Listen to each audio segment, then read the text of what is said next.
अब हमारा मुआशरा पाकिस्तान या इंडिया कई बेहयाइयों से बचा एक चीज की वजह से, उसका नाम है लिबास। ईरान के रअस में the main leadership Ayatollah Masood Khamenei साहब, कभी खुमैनी साहब, लेकिन हिजाब के मामले में ईरान बहुत पीछे चला गया। रीजन क्या था? लिबास। चादर तो पहना दी, पर अंदर का लिबास क्या था? मगरिबी लिबास था। वो अपने कल्चर को प्रमोट, क्योंकि कल्चर शहनशाहियत ने पहले से ही तबाह बर्बाद कर दिया था। जैसे आपके यहाँ एक फैशन शो होता है तो पाकिस्तानी कल्चर का लिबास उस फैशन शो में आता है। ईरानियों के पास कोई अपना फैशन है ही नहीं। जितना वहाँ लिबास आता है वो तुर्की से इंपोर्ट होता है।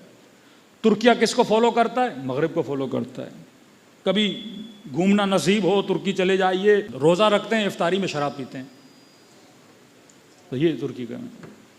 कभी आप यूरोप जाएं तो पता चले नहीं, तुर्कों का होटल है, रेस्टोरेंट है, तो मुसलमान घुस जाते हैं खाना खाने के लिए। वे तुर्क हैं, मुसलमान हैं। और उस रेस्टोरेंट वाले से पूछोगे कि मुर्गी भी है वहाँ पे, अब ज़ाहिर मुर्गी है, तो पूछोगे हलाल है? बोलेगा भाई हलाल है, खाना हलाल है।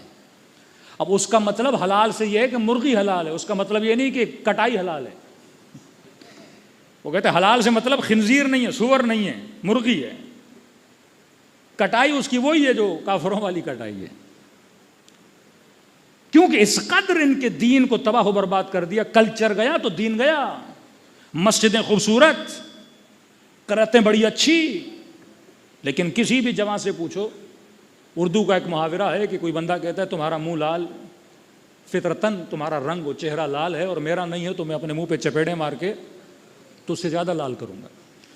तो इनका ये मिसाल है कि इन्होंने अंग्रेज़ों को कहा कि तुम बेहया हो, पर हम फितरतन नहीं हैं, पर इतना करके दिखाएंगे कि तुमसे भी 2 कदम आगे चले जाएंगे। और वल्लाह ये आगे हैं। अब वो पूरा कल्चर इंपोर्ट हुआ, उनका लिबास इंपोर्ट हुआ, ऊपर से तो चादर, लेकिन इंटरनल कल्चर क्या था? मगरिबी कल्चर। आपका माशरा बचा किस चीज़ की वजह से? क्योंकि हिंदुओं के मजहब में हया है। वो जिनको आप संस्कार बोलते हैं, बड़ों का अदब, माँ का अदब, बीवी के लिए बोला गया वही जो शोहर मजाजी खुदा है। मुख्तलिफ मिसालें मुख्तलिफ दी जाती हैं। कभी आपने इंडिया पाकिस्तान में नहीं देखा होगा कि खातून जब मोटर बाइक पे बैठती है, पाकिस्तान में बैठने का अंदाज ही अलग है। क्योंकि इस कल्चर में क्या था? हया था।